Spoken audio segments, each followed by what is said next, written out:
اللي تريد تشوف طريقتي مالت الريزو طبعا مع التتبيله ومع الصوص. اليوم كان هاي وصفتي وغدانه، واتمنى تجربوها، واللي تريد تشوف تعالي اسوي وياك الطريقه. السلام عليكم متابعيني، شلونكم؟ ان شاء الله كل بخير وعافيه. اليوم وصفتي هي ريزو الدجاج. طبعا هاي على طريقتي بالبيت. احتاج تمن مثل ما قلت لكم انا حسب القياس العائله مالتك، وعندي هنا دجاج مقطع وهسه اقول لكم شلون التتبيله مالته، وعندي طحين للقلي، وعندي هنا نشا، وهاي البهارات. طبعا هنا انا تبلته، ولا انسى الزيت اللي احتاجه. طبعا هاي هنا انا شنو تبلته، خليت طبعا قطعته قطع هيك صغار، هذا حجمهن. طبعا هاي بس الصدور مالت الدجاج. خليت اول شيء الخل الابيض، هو هذا اللي يطرد الزفره. هاي هي البهارات اللي سويتهن، قسمتهن بالنص. قسم تبلته، طبعا خليته لمده ساعه ونص. اعتذر ليش ما طلعت التصوير مالت التتبيله، بس بعد ما كنت يعني ناويه اصور، فتبلته مده ساعه ونص، وهسه جيت اشتغله. فهاي البهارات شنو خليت بابريكا خاشوقه، وخليت بصل مطحون، وثوم مطحون، وخليت كركم، والملح. هاي هنا هاي قسمت نص، راح خليته على التتبيله مالت الدجاج وخمرته. وطبعا هنا مثل ما قلت لكم ضفت عليه الخل الابيض، وهذا القسم راح اخليه للتمن.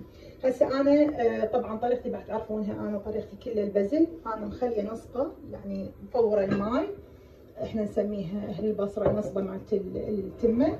فمفوره الماي، وهسه راح اضيفن التمن، وراح اضيفن هاي البهارات ويا الماي. تعالوا شوفوا، انا هاي هنا عندي الماي يغلي مفورته، وراح اضيفن عليه التمن. بسم الله.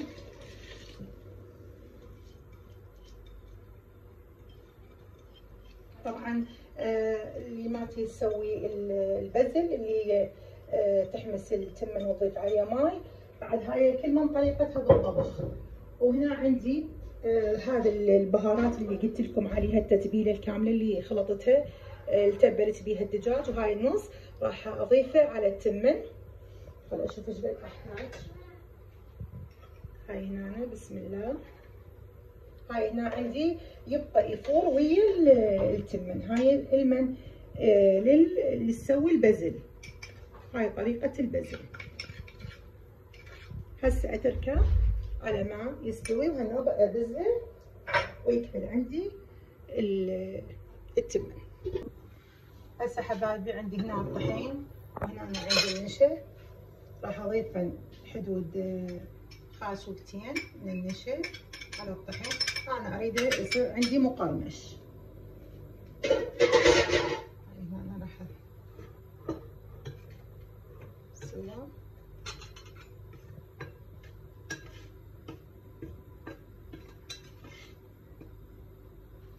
راح اضيف عليها الدجاج. انا الدهن عندي محضرته،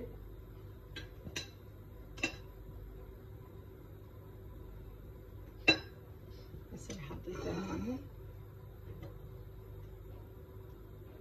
ضفت النشا حتى يصير مقرمش.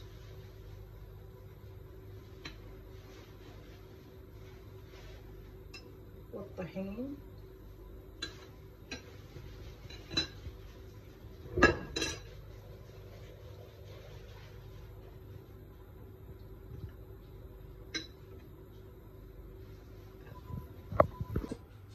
هسه عندنا هاي اخر شي، هاي كملنا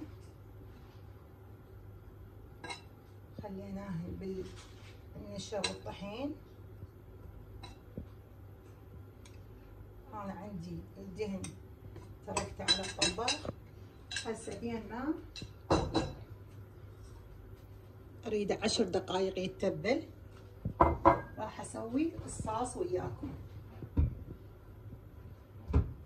لازم اسوي الصوص مالت الريزو. طبعا عندي هنا احتاج مايونيز، خلي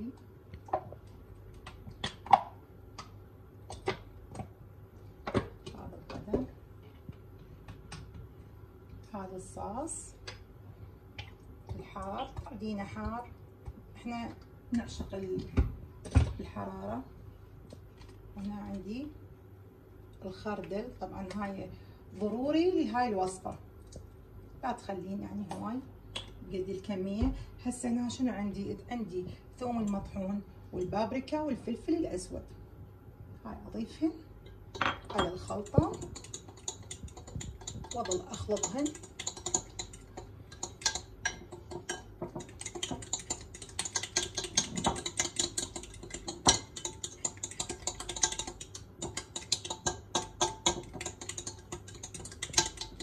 أهم شي بالوصفة هي نجاح الريزو، هي الصلصة مالتها.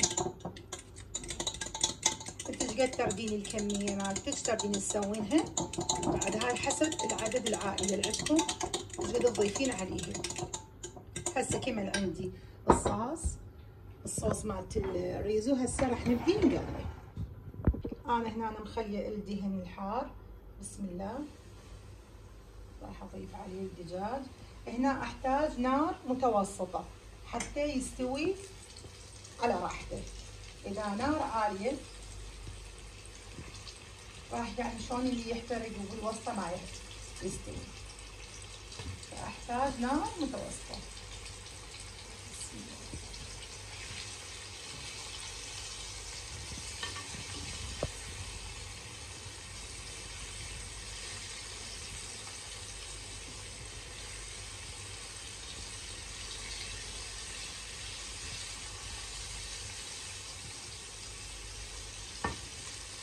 طبعا احنا هنا كلش يحبون الريزو، هي اكلة هم اشتهرت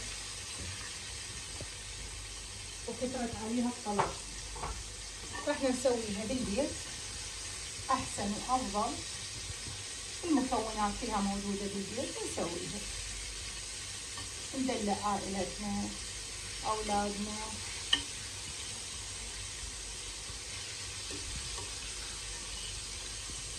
اطل باستمرار.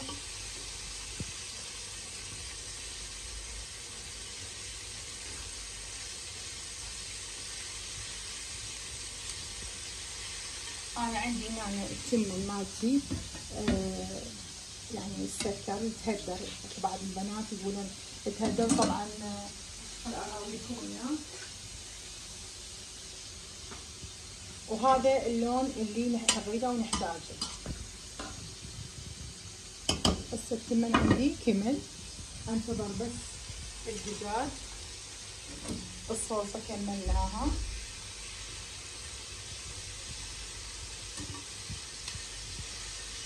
اكمل قلي الدجاج وارجع لكم. هاي هنا عندي كمل عندي القلي الدجاج. شوفوا شلون، شلون مستوي ومكسر. هسه عندي هاي كمل وخلاص. عندي هم التمن، هسه راح اضيفه التمن للتقديم. بسم الله. اللون لازم يصير هذا اللون، لا يصير جوزي ولا يصير باحمرار ولا اصفر، كلش هو لازم هذا اللون.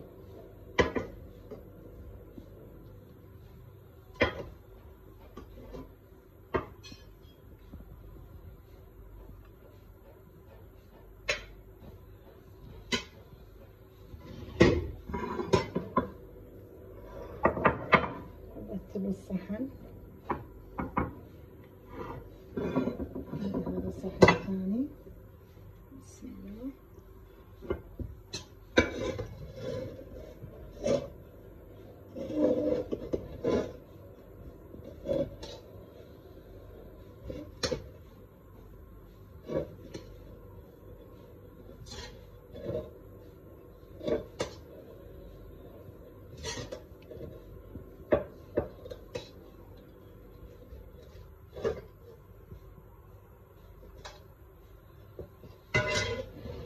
مرتبة، طبعا هاي قياس عائلتي، بعد انتي شلون تبين ترتبين.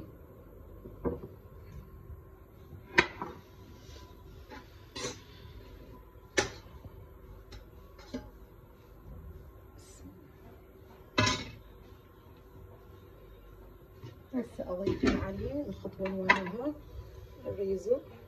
بسم الله.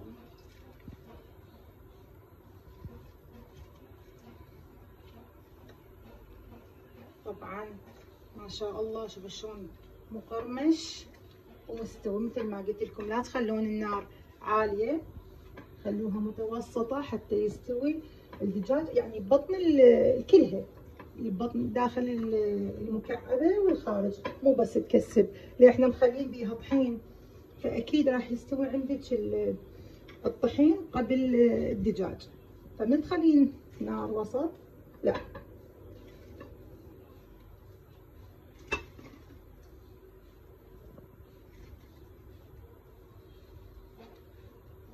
هسه عندي اضيف الصوص.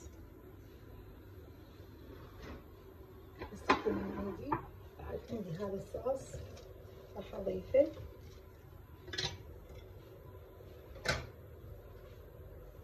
بعد لازم نطشر عندنا تمن.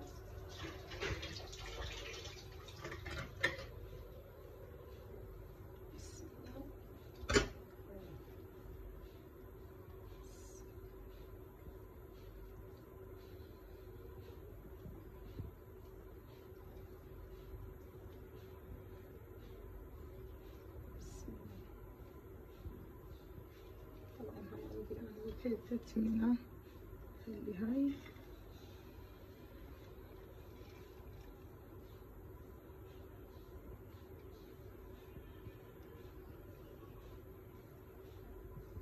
ومثل ما قلت لكم اهم شيء الصوص مالت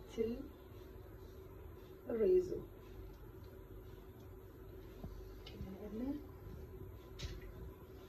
نمسح. كملت هسه وصفتنا هي هاي الريزو الدجاج. طبعا اتمنى تجربوها، ومثل ما قلت لكم دائما يعني الاكله تسوونها بالبيت هي البركه والذ.